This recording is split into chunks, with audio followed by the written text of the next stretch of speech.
What are the biggest problems you see on education system today?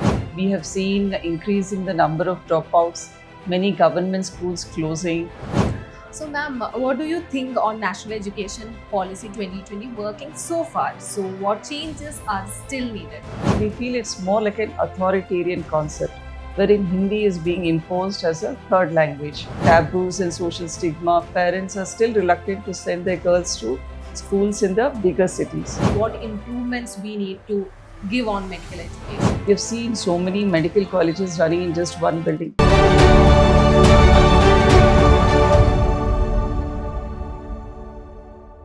Hello, welcome to edX. Today we are honored to have Prabha Mallikarjun, Member of Parliament, a trained dentist, and who has been working actively on public health and education initiatives. Welcome, ma'am. Welcome to edX. Thank you so much. So, ma'am, as a Member of Parliament, what are the biggest problems you see on education system today?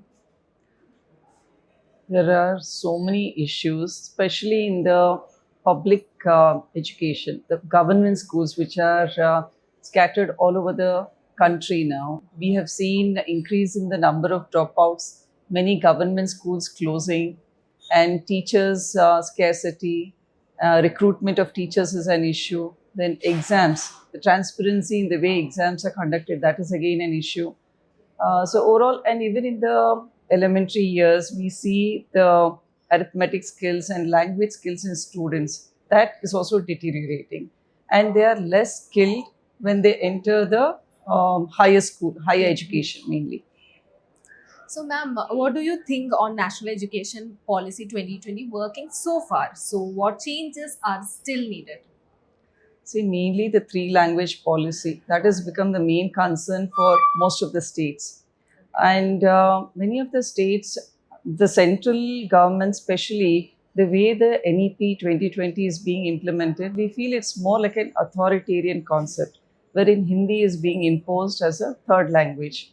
So that is one concern, and also the 5 plus 3 plus 3 plus 4. The module, what they have, multiple entry and exit in the higher education. That also might lead to dilution and the students discontinuing their courses as well.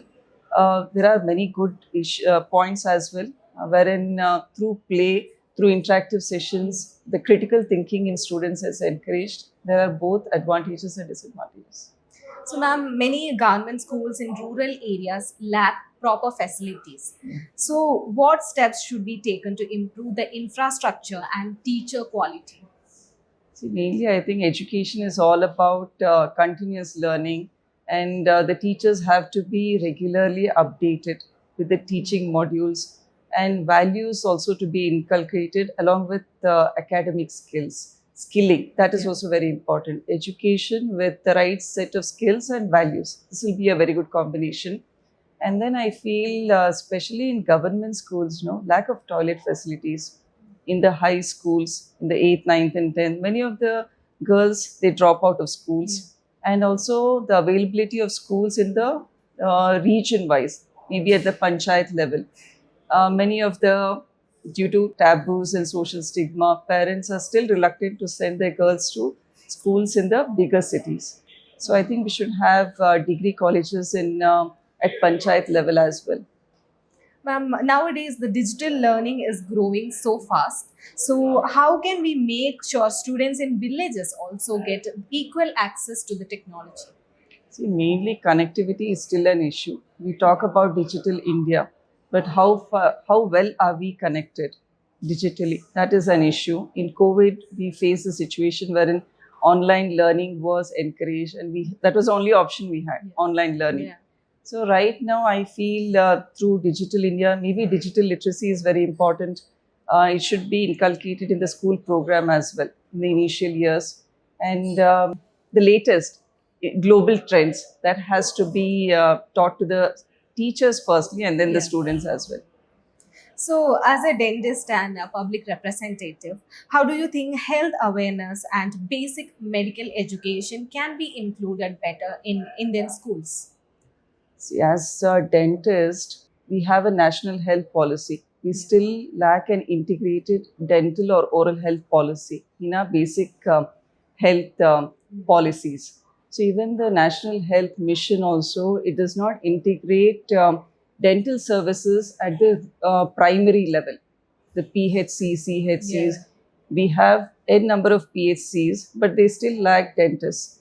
So if you have a dedicated dental policy and dentists available at the grassroots, then preventive dentistry, wherein most of the children, they suffer from caries, tooth decay. So this can be arrested in the basic school level itself, wherein regular screening can be done.